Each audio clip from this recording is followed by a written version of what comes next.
બસ આવી રીતે કરવામાં આવે તો આયુષ્યની વાત કરી. અને આયુષ્ય કેટલું આપણે કરીએ આયુષ્યની, તો આપણે કદાચ બહુ જીવી તો કેટલા વર્ષ જીવી? 100 વર્ષ એમ કે ને માણસો, એમ કે 100 હવે તો 100 વર્ષ જીવતા નથી, પણ બહુ જીવીએ તો કેટલા વર્ષ જીવાના? 100 વર્ષ. પણ 100 વર્ષમાંથી 50 વર્ષ એમાં કાઢી નાખીએ આપણે સુવામાં, આળસમાં. કેમ?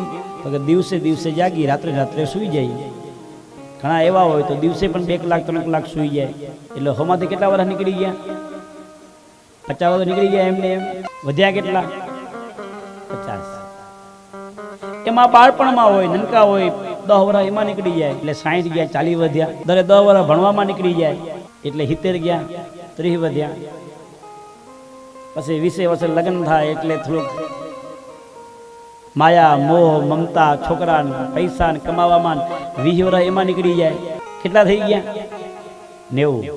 વધ્યા કેટલા? 10. 10 માં તો પછી ક્યારેક હાડકા દુખે ને, પગ દુખે ને, આંખે દેખાતું નથી ને, તાવ આવ્યો, પેટમાં દુખે ને, રોગોમાં ઘોડાઈ જાય. વધ્યું શું? કાંઈ વધ્યું નથી. બસ એટલે કીધું પલકા પતા નહીં હે તો ગલકા ક્યા પતા. એટલે આપણને પળની ખબર હોતી નથી.